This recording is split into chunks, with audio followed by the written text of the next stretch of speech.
Alright, welcome back everybody to episode 4 of Council of the Neon Lords. Hello, we are here, episode 4. That's a lot of episodes. Yeah, it's a pretty good amount, you know, like, we're hyping up the show, the game. We are. And the Not show. the show. Well, and the show, and the show. It could be one in it. Absolutely. It could be its own separate entity. You could never play the game and like the podcast, or like the podcast, or like the, yeah, you know what I mean. Vice versa. If you Yeah. I really hope that these episodes inspire people to go out and look up this game. Ideally buy a copy.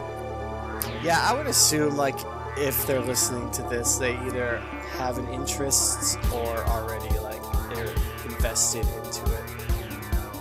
Yeah, especially gotten 4 episodes deep, you know. Yeah, totally. Alright, listeners. I'm gonna have to ask, where did we leave off last time? I don't think they're gonna answer you. Yeah, I'm just gonna wait. I'll give it a couple minutes of radio silence until I hear a response. So, I mean, let's see. I feel like I think we probably left off, honestly, at, like, items. Did we talk about items in game? Yeah, items? we were buzzing through game mechanics. You know, we were talking about how they were. I think we touched on items a bit. I was pretty impressed by the sheer variety of them. Reminded me a lot of the old school D&D. You know, when there would be, like, the items that you had would make or break your journey. Right. Like, that shit really mattered. Yeah, there's a lot. I've added, actually, a few since then to the main PDF. If I can find it. Nice. Yeah. So, with that in mind, there is a new playtest PDF gonna be dropping, probably looking like February, first week of February, but it's like, right now it's backer exclusive, so if you back the Kickstarter, you'll get a link in your email or whatever. I don't know how to do that, but I'll figure it out, to get the download of the backer exclusive one that shall pave the way to the actual book coming out. That's pretty exciting. So some big news for the project, of course. The Kickstarter was a great success. It was, actually, like, insanely good. There's a lot of... What did it... What? Go ahead. Oh, no. Continue. Oh, I was just saying, there's a lot of weirdos out there like us that enjoy this kind of content, apparently. Absolutely. It's actually How far did... Oh, sorry. I was just saying there's actually 268 backers, so... 268. That's a fair amount of weirdos for a community. That's pretty good. Yeah, not bad for the first book. Like, no books prior. Off of the sheer idea alone, like, no name. I'll take it. How much were you expecting? Honestly, I expected us to break even at 45. Okay. So, well, I mean, like, I don't know. I figured first book, it's a niche game. Like, yeah, it's 100% niche. Like, you're either in it or, like, you're not, you know? It's not like D&D where it's so versatile.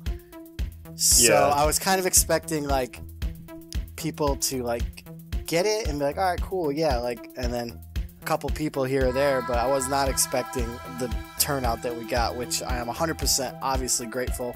It's amazing. I can't wait to put this product out there and then just keep making more from there.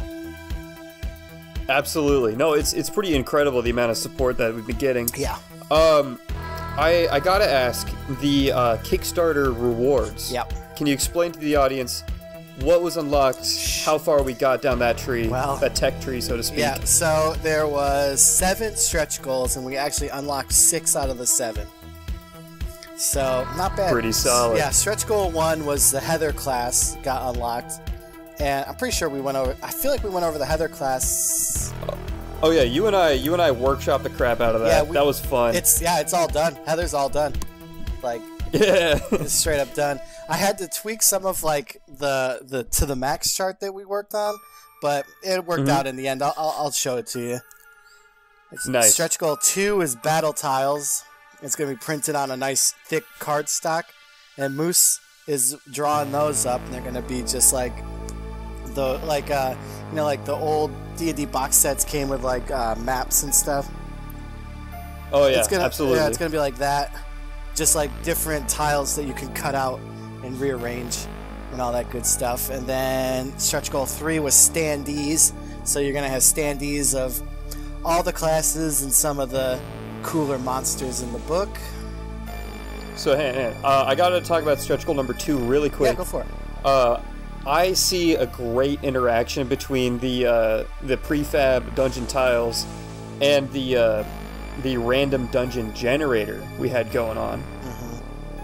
Yeah. You know, like I think that these will go hand in hand and provide just so much immersive entertainment for everyone getting into this game. Absolutely. And then the standees will go with that, of course, you know. Of course. And then off of the random dungeon generator, you got the next goal, which is a printed copy of the Thirsty for More solo rules and adventure supplement that got released this summer on drive-thru. So that's pretty awesome.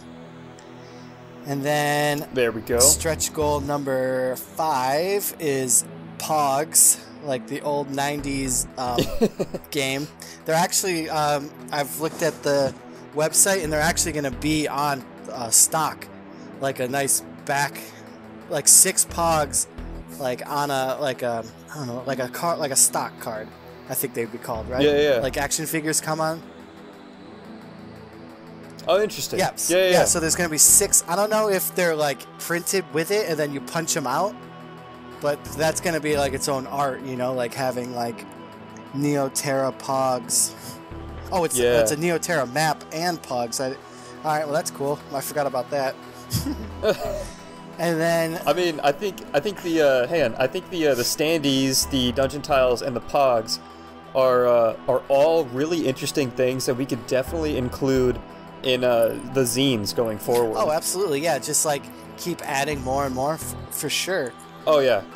Yeah, I'm all about that. That's a good idea. And I just want to see this grow and grow, and these are great avenues to grow down. Absolutely. And then the 6th goal at 10K, we unlocked a Dungeons Master screen. And it's like it's not really like as big. It's a little smaller than a normal one. But I don't like a huge dungeon screen. I have them, but I don't use them because I hate them because they're so big. So I'm trying to break the tradition and make a little bit of a smaller one with some kick-ass art on the other side, of course, but a little bit on the smaller scale so you can see what's going on. I'm gonna go against the grain here. Yeah. I like them big. Do you really? I like them huge. Oh yeah. I like them when they incorporate like 3D model terrain in there, and there's like a dice tower that's like built into the dungeon screen. Jesus. I'll try to send you some photos. Like there's some good shit out there, man. I know. I've been trying to like get my hands on a cheap Castle Grayskull to do that one. Yeah. But hell yeah, dude. Yeah. I don't know. I think it's cool. I do like that. Like the more pageantry added, of course. But I feel like on like portable games, if you're not playing at your house, like a little small one. Yes. But I did actually keep it practical. Yeah, of course. I'm all about practicality. I got the drive-thru RPG. They have like a customizable dungeon screen. Oh, interesting. Yeah, I bought that. I don't know what the hell I did with it. It was sitting right around here. It's huge. It is freaking huge. It's like it's right here. I found it. Just gotta grab it. I actually got the Solar Blades and Cosmic Spells edition one from Diogo, just to see how it looks, because I was thinking about doing it. So it's 8.5 by 11 sheets that you put into 4 panels. So it's already 11 inches tall, and then 8.5, 8.5, 8.5, 8.5, 8.5 times 4, whatever that is. That's a pretty solid number right there. It's massive. I think at 32. 32 inches long, bro? That's way too long. but I like it. But like obviously, like the artwork, like it comes on like heavy cardstock, and the artwork is full color, and it's beautiful. That side's great, but it's just too much for me. And so you're planning to design, or you already have designed a smaller, more compact? So yeah, I haven't worked on it yet, honestly. Full disclosure, because of like getting everything. That's like my last oh, worry. Sure, yeah. I'm talking to the artist. I don't know what I haven't decided on what I want actually like to be portrayed on it. So that's the biggest hold up on it. Okay, we could brainstorm that in post. You know. Yeah. We got a lot to talk about. Yeah. I got some new stickers in the mail today, so trying to amass a sticker collection, so then like every time I send the book out, I'm gonna put some stickers in it. Nice. Yeah, a little extra lolly on top, if you will. Well, I mean, like, you know, especially stuff like bumper stickers, you know, like that gets the word out, man. Oh, absolutely. I got 2 masks made with the logo on it. They have yet to show up though, but that's free public. Like WrestleMania masks? No, like COVID masks. Oh, okay. Yeah, if you go to my TeePublic site, you can buy them. I mean, I'm not trying to push a TeePublic site. It's only on there just so I can print stuff. Really. Sure, man. I get it. I should probably set one up for the show as well. Oh, absolutely. It's easy. It's so easy. You just literally create an account and then just toss in your artwork, and then you just click what you want it to make, and then it's done. It's a wrap. And then people just buy it, and you get like $2 or something. Oh, tight. Yeah, I mean, obviously the money, it's not like where the money's at, but I'm not in it for the money. I mean, on the TeePublic. I just want to see one human out in the wild wearing a shirt from Dare Ye Enter the Goblin Cave. That'd be fucking lit. Oh, I'll buy one. Oh, okay. I'll definitely buy one. That'd be sick. Especially. Yeah, I'm gonna drop something really quick. I had my girlfriend design some kick-ass t-shirts. I'm wearing one right now. And I tried screen printing by hand. Yeah. And that is a fucking whole form of art. It is not easy. It takes a lot of practice to get good at, and it's it's a little expensive. So Teespring. I'll look into that. I'll set something up. TeePublic's the one. Teespring is another one, but TeePublic is the one I use. But TeePublic. Yeah. I don't know what Teespring. I can't talk for them. I'm sure they're a great company, but TeePublic is what I use. Gotcha. It's TeePublic. Neon Lords of the Toxic Wasteland RPG. I think. I will link it in all the descriptions and the video itself. I appreciate it. Obviously I don't care about it. That's so stupid to say, but like I'm not trying to make money off it. You know, it's just if you want a T-shirt. Oh yeah. I got some cool T-shirts. I got the Chill Vibes T-shirt. That's the one I wear. It's got the art on the back and the logo on the front. It's really cool. That's tight. Yeah, it's actually really sweet. I like it a lot. I just got it in the mail like 2 weeks ago, and it's actually sick. But yeah. Nice, man. Yeah. All right. Yeah, back to stretch goal number 7. I think we were on. Yeah, that was the DM screen. I believe. Gotcha. Yeah, or 6. 6 was the DM screen, but we didn't unlock 7. 7 was the special limited edition Savage dice that did not get unlocked. That is a damn shame. Yeah. That is a damn shame. Yeah. I don't know. I guess we can probably look forward to that in the future, yeah? Yeah, I was talking to a bunch of people who really, really, really wanted the Savage dice, and I think once this Kickstarter is fulfilled and the books are out, we're talking about doing another one of like dice and other stuff, like a while, like just like a. Oh yeah. Yeah, kind of like a. I mean, like maybe you could do it for like a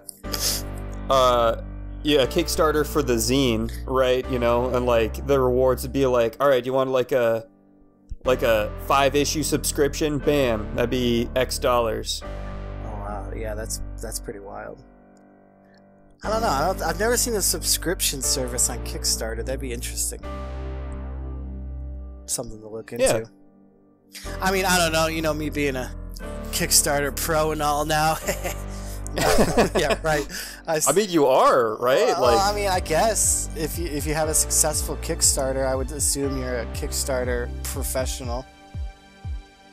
Yeah, in the literal sense. Literal. I mean, I did make money, technically, even though literally every dollar is going back into the book.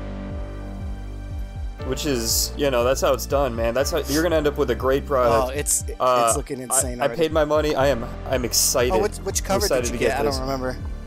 The limited one. Oh, the limited. Nice. Yeah, that's gonna be sick. Of course, I'm going for the limited, dude. Yeah. I got you. I don't know. I'm sorry. I don't remember a lot of stuff. But no, it's all good, dude. All right. Yeah. So, yeah, and I'm true to that word too. Like, that cover is never gonna be printed again. That's it. Yeah. It's a wrap. I'm into. You had me sold when you said there's gonna be green foil on the front. Yep, I'm like, yep, that's it. Green foiling, which the company Total Printing Services does. They'll do green foiling printing. It's gonna be awesome. That's tight. Yeah. I mean, the original cover, like the regular cover, is sick too. Like, Moose did a great job on that. Oh yeah, no, I really like the art on the original cover. Yeah, he did a really good job. He did good. Yeah, but I do like that Kickstarter exclusive cover too, though. I don't know. I like them both. I think they're gonna keep them both in your bookshelf. That's good. Oh yeah, I'm gonna have a shit ton of copies. Alrighty. Yeah. So Kickstarter was done, and it's over for now. Well, the funding portion. Now it's for now. Yeah. Until the next one. So absolutely. Yeah. So we were at. So real quick, while I have you, we can go over. I could tell you that I think there's 22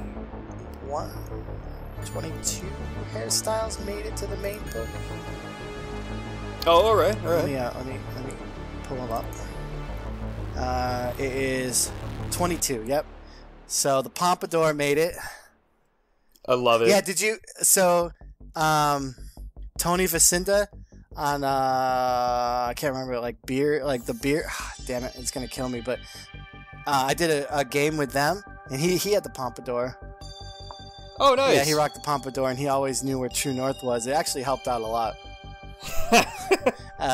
So Pompadour, Synthweave, the Motley Dew, the Cindy, House Party, Mountain Man, the Faucet, Texas Ranger, Huckleberry, Cop Stash, Mullet, Skull, Mohawk, Mushroom Cloud, Flock of Seagulls, Death Metal, the Ice, Prince Adam, the Politician, Glorious Mane, the Slick Daddy, and the Devil Lock. Those absolutely are what made it. Some good ones didn't make it yet, but they'll be. That's zine content, baby. We could do a whole section in the zine about. Oh yeah, no, hairstyles. there's a ridiculous amount of content we got in the back burner. Oh like, yeah, tons. Yeah, it was. You got to keep it legible and concise for the book. Yeah, realistically, it came down to the art, like how we wanted to do it, took up more room than anticipated. Like, so we just had to kind of cut it down, unfortunately. Hey, I dig it, man. All right, cool. So, yeah, so those were the hairstyles. And then I'm just going through the main InDesign doc. Hang on. I'm sorry. I'm gonna be tripping about the zine again, really quick. Yeah, that's fine. What if each issue was like an expansion on each individual section of the book, right? I kind of thought about that. Yeah. Like, you could have one zine that's called like the Armory, and it's just like all the new weapons and armor and shit. It's possible. You know. Then you got a zine that's like, you know, the Barbary, and it is just like barbershop stuff. Yeah. Yep. I mean, that's something to think about. Yeah, I guess we got to figure out how these are going to be laid out themselves. I'm sorry. Continue as you were saying. No, you're fine. And then I was gonna just touch on the 6 shades, Super 6 shades. Yeah. So there's 1, 2, 3, 4, 5, 6, 7, 8, 9, 10, 11 made the cut for the first. I might add one more. I may add one more. Make it an even 12. That way you could roll it on a D12 if you want. Yeah, I mean, the bio shades are 1,000 gold pieces. Oh, okay. And then you can, So I mean, if the Neon Lord allows, I don't see a problem with it. But I mean, you could get the Whammy Burger promotional shades that come free with any Whammy Burger super sloppy combo meal. So it's a toss-up, you know. So those are pretty good. Yeah. And then there's the 3D glasses that are just paper. One lens is blue, one is red. They just look cool. They're a gold piece. No biggie. I imagine that would let you see things you normally wouldn't otherwise be able to see. No. They don't. No? They're just you gotta have like something that, I mean, somebody wore them in the last game. They just bought them. They're like, yeah, I just want to wear the 3D glasses. It's like, all right. Lit. Yeah. So then, did we talk about the bros for hire? Oh yeah, we did. We had a bunch of we added like a new class, new levels. We added minions for every individual skill. That was our thing. I don't remember. Like you could have like I think the idea was there would be like a guide, a mentor, and a Sherpa or something for each skill. Like if you had a party that was like lacking in X skill, you could buy a minion with X skill. I don't remember that at all. I have like I have the worst memory, bro. So like you have to remind me on some stuff. Damn, I don't have that anywhere. Okay. Well, hey. We'll talk that. No. I sent you this in the chat. Let me just dig it up after the show. Yeah, for sure. We'll discuss. So yeah, so I got. I mean, there's obviously more room for everything. So we got the meat shield, lackey, the goon for the basic bro. Skilled bros. We got the archer, man at arms, the mage, pickpocket, potions master, and the spaz. We talked a lot about the different personality types and the behavior of the players, how that would impact Bros for Hire being willing to work with them. Yep, I got that. That is in. Yeah, I have that. I don't remember what it's called, but I have it. Yeah, that was one of my favorite parts. Like, I feel like that's it. That's gonna be a huge thing. That is in the. And it would also focus the charismatic players in doing something productive besides breaking the game. Well, yeah, that is true. And then, like, yeah, kind of make you so you don't just throw meat shields in positions that you know that they wouldn't do anyway. Yeah. So. Oh, it's just layers of immersiveness that it's fairly simple to digest. Anyways, yeah, alright, so we covered that. We generally had items pretty well covered. Like, again, you had a very good focus on items from what I could read. Of course, we could always add more. However, we could always add more. You had a good amount. Definitely very playable. Yeah, I added a few even since then. I won't even go into counting them right now because there is a lot. And I've actually taken some out that, like, we just didn't need. I don't remember what I took out because they're deleted, but I did add the Blastoid candy chunks. Okay. And that's new. Randy's meat snack.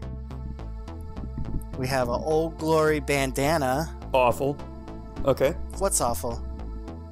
The Randy's meat snack? Yeah, it's like a Slim Jim. Oh, okay.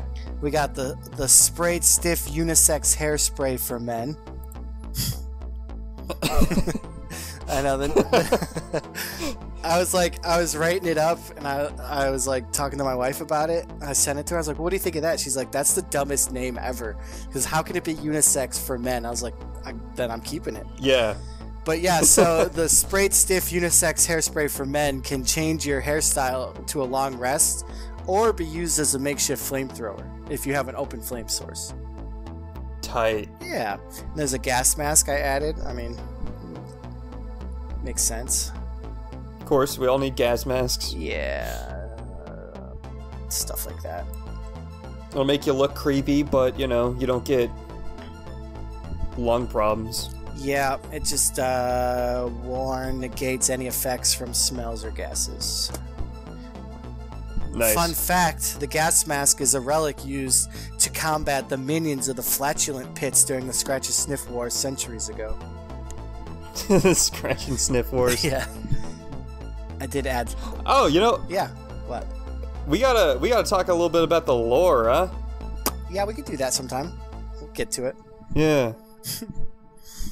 Because there's all these weird things that sort of pop up where it's like the item descriptions, they'll give you enough of like what the lore is, but I feel like, I don't know, we could go either way, having like a solid chapter or two dedicated to lore, or we could just keep lore relegated to the descriptions and ideas. Yeah. Kind of let the lore form in the minds. Well, I know like in the main book we have a spot listed for not necessarily lore itself, but like a gazetteer, I believe it's called. I don't know if I'm saying that word right, because I see it written but I never see it spoken. Generally, in a book, let me pull out a random RPG book here. Let's see what they say for that section. Yeah, I mean, like, just kind of... Never mind, that didn't help me at all. Let me just look and see what I have it written as in the table und contents. It is called Neoterra XX setting material. Yeah, setting material. That's what it's called. So we got setting material, which we could go into the lore. I was gonna go into it a little bit. I was gonna talk about like the president and I think Bixby Snyder is talked about a little bit, but I might keep him elusive because I do have the Bixby's shop as like the item shop. So they're essentially 7-Elevens that are popped up all over the humanoid sectors that sell like dungeoneering equipment, and sometimes they sell fantastical weapons and all that good stuff. Alright. Yeah, I got. Oh, there he is. So it's called Bixby's One Stop Shop, but someone went in and between the One Stop Shop they put death. One Stop Death Shop. They're everywhere in the humanoid sectors. Every settlement has one. They are filled to the brim with all the accoutrements every red-blooded adventurer wants. From every glug-chug flavor to the weapons of carnage needed to survive 5 minutes in the wastelands and ruins of the Forgotten Age. Bixby is known to even carry a fantastical item or two behind the counter. All you gotta do is ask. Not bad. Yeah. Not bad at all. So I got that nice Bixby. So it's a franchise location. Oh, absolutely. Absolutely. And Bixby is known to be out there and wandering the wastelands all his lonesome with his ruck full of items to sell and looking to buy what you don't want. Because what are you selling? Because Uncle Bixby is a-buying. I'm just reading out of the... Not bad. I'm just reading it out of the book. That's what it's written. Alright, man. Yeah.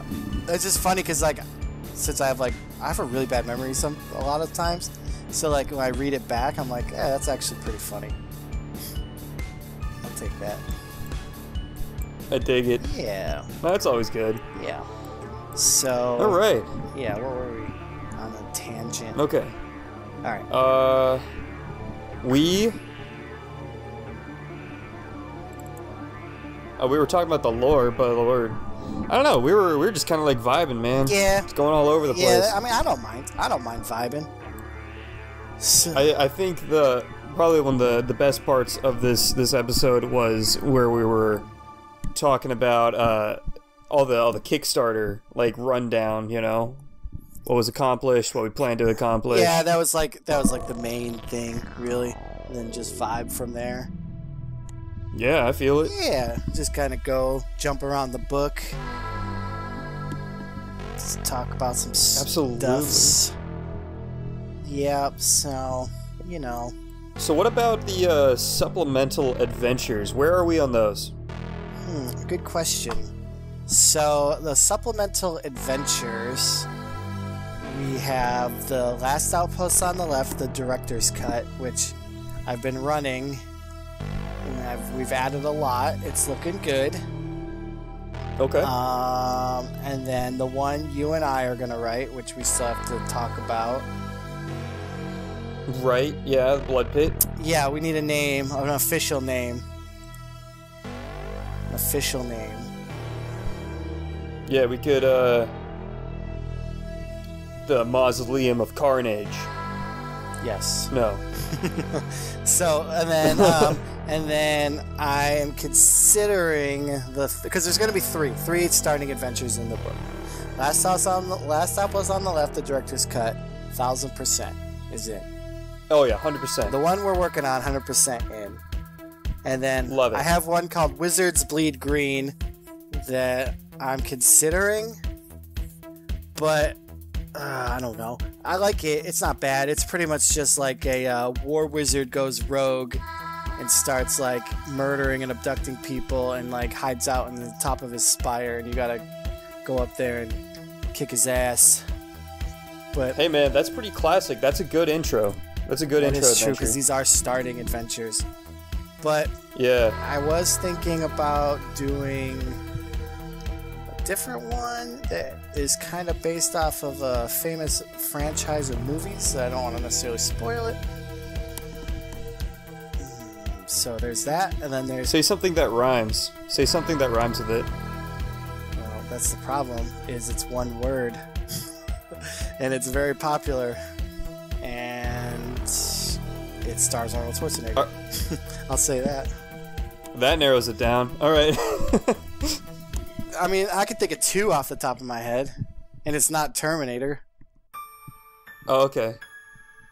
Oh, okay, hang on. There's like jungles involved. So it's not Schmodal Shri Shraw? No, because it's only one word. Yeah, hang on. What the fuck else was he in? Oh man, it's the biggest movie, I'd say. It's my favorite. It's not Terminator.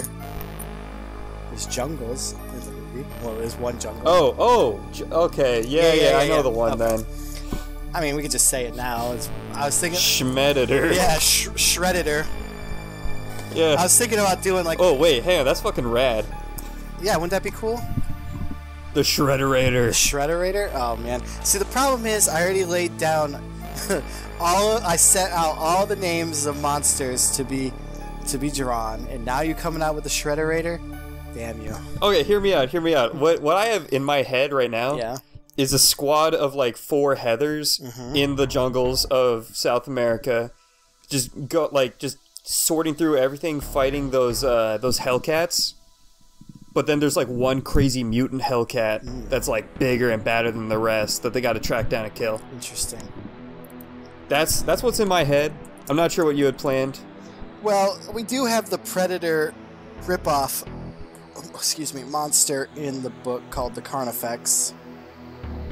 So I was thinking about using a Carnifex, like maybe like a beefed up Carnifex, but I mean, we're always up for debate, you know. It's not set in stone, of course. Yeah. So there is actually. Oh, go ahead. So the vibe of these adventures I'm getting is more like a maybe 1 or 2 session sort of thing, right? So far, yeah. I feel like this game really vibes off of the one shot for sure. Yeah. I mean, you could definitely campaign. I got like some guys that messaged me saying that they're running campaigns of it. It's very campaignable, but it lives in the spirit of the 80s action movie, like living out an insane. It's like that Far Cry Blood Dragon game. Oh fuck, that was my favorite one. Yeah, me too. So I kind of like definitely like try to live off of that a little bit. Yeah, no, completely fair. Yeah. So, well, I mean, while that we're on monsters, there's actually going to be 108 monsters in the book. Nice. Yeah, it's like 30 fucking pages. I laid them all out. Do we have a monster creator sort of thing for I'm working for the Neon Lords? Working on one. It may not make the final cut of the book, but it's definitely en route. Yeah. Well, it's definitely a zine, you know. We'll call it the fucking some evil lich's laboratory or something. Oh, yeah.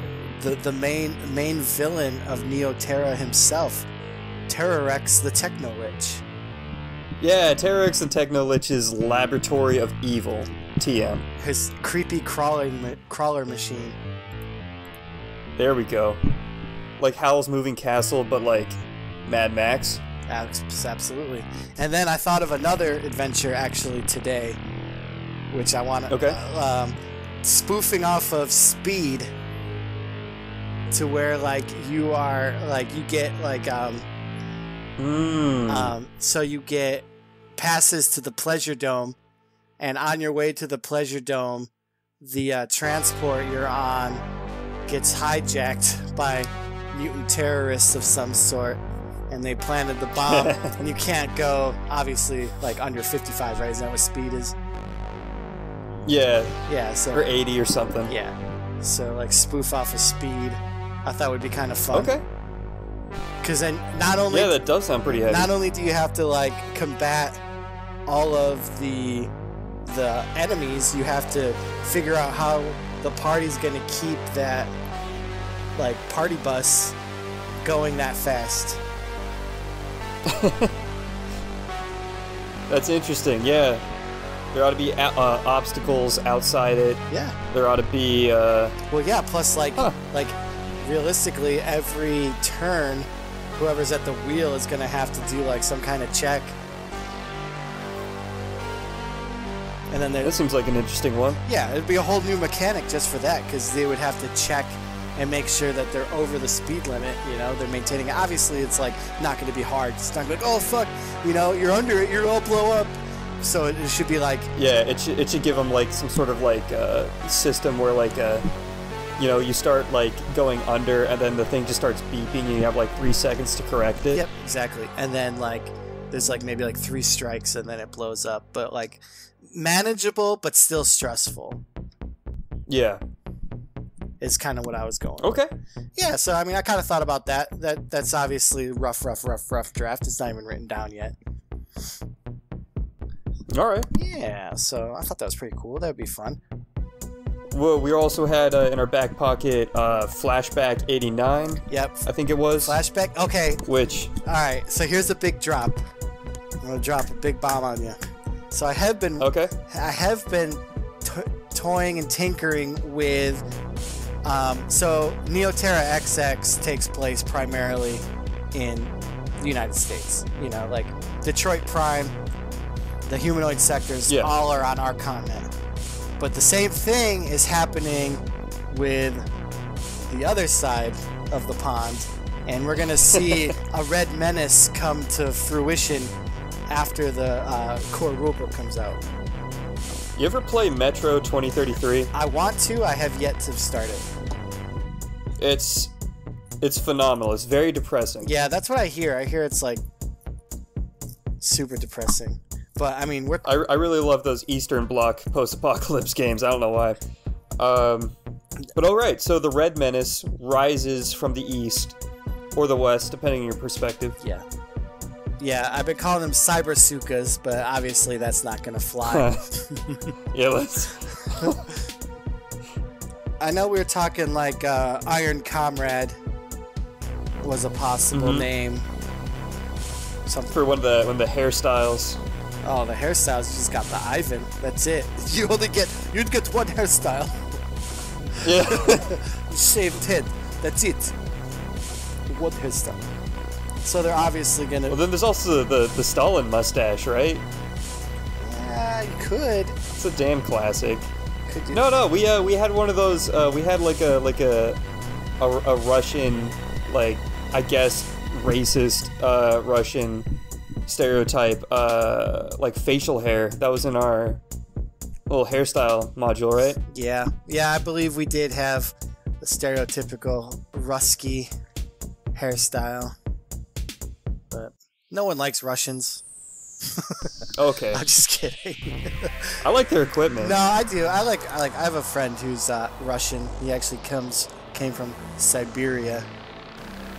Okay. And his dad actually works at the Gulag. Like, no joke. No way. I swear to God, he's quite the character. So like, we were playing Cards Against Humanity with him, and he was born and raised in Russia, right? So like, he really came to, like, he's got family in Texas and stuff, came here and there, but like, he wasn't engrossed in American culture. So trying to explain to him what Grimace is was interesting. Yeah. I remember that one like quite well. So it's like, well, here, just watch this video. This is Grimace. It's this awful purple thing. Yeah. All right. So yeah, I love it. So the communists are coming eventually. I mean, it's a game soaked in 80s. Why wouldn't one of the main protagonists be Russian?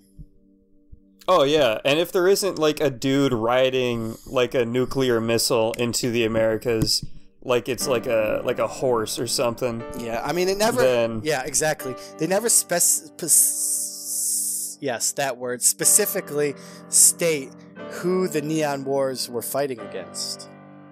Yeah, but you could guess. Oh, of course, it's 100% U.S. versus Russia, of course. And then there's another nice Easter egg drop. I mean, not to bounce off topics, but I'm just kind of spitballing. Drop it. Yeah, so I got all the, how you say, section art. Like, so each section has its own dedicated full-page art. I know Moose. Oh, nice. I know Moose dropped them. I don't know if anybody saw him. He dropped it in the New Year's, the New Year's Day backer update.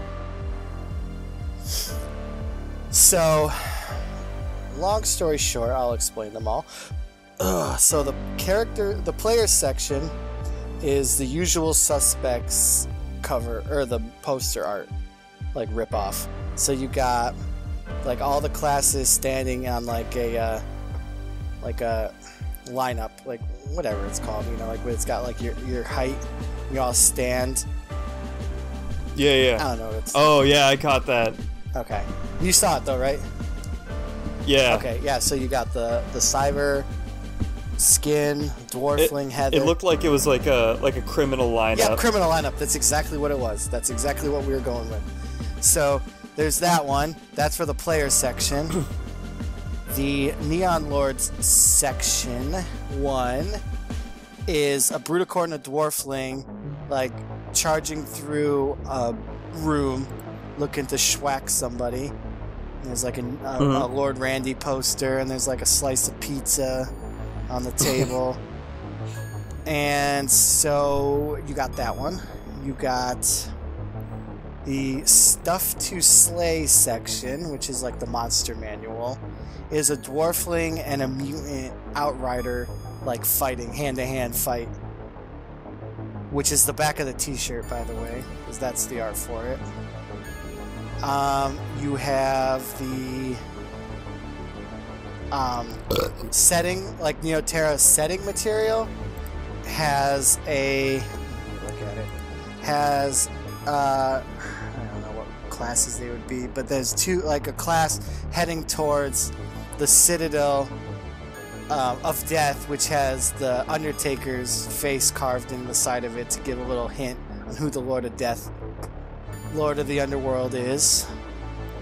Okay, Citadel of Death is a pretty metal name. It is. It is pretty awesome. I do like it. Citadel of Death is on the what I say, the settings material section, and then the appendices, or whatever it would be for the plural, is actually one of the appendices rule sets that has in it is how to arm wrestle, is the rules for arm wrestling, and the artwork for it is a busted up cyber skin and a mutant arm wrestling. And it's sick. It's the over the top poster. Nice. Yeah. So he did a phenomenal job on all of them. And they all look sick, and it was awesome to start laying them out. And that's it for the sections. Yeah. That's pretty awesome, man. Yeah, they're... I got... Oh, as you're saying? I don't know. I was just chit-chatting. I don't remember what I was saying. Go ahead. They're all badass and cool. I got one question that's probably burning a hole in the backs of the minds of many of our listeners. Interesting. Okay. When is it going to be released? When are we going to get a copy in our hands? So the copies I have dated as July, August to give us some time, just because of everything going on with, you know. Oh fuck, we better get going, dude. What do you mean? It's January. I forgot what month it is. Yeah, never mind. My bad. I was like, shit, wait, fuck. No, so with everything going on, that gives me time. So between now and April, so this is like the between now and April, getting all the artwork, because there's still a ton of artwork that still is out there to be, we're waiting on artwork, and getting the book fully laid out and proofread and, like, you know, edited, because I suck at all that stuff. Yeah. I'm the worst at it. So April is Same. like the goal to get the book prepped for printing. And then obviously we'll get proofs back, and we'll have, you know, there's like a couple, like a month or two in when you finally figure out, like, yes, this is what I want the book to look like. So that would put it May, June. Hopefully start getting prints June, July. That's why I put August as the latest. I put August on the Kickstarter, so to give us some some buffer time to get everything. Definitely sounds good. Yeah. This is just a hell of a project. I'm happy to be a part of it. I think we could call this episode around here. Sure. If you wanted to record another episode in a second, let me just save this one. All right. Thanks for listening, listeners. This was a very informative episode of our podcast. I'm glad we could answer a couple questions. I'm glad we could elaborate on a few things. Yes. Duly noted. Ditto, as they say.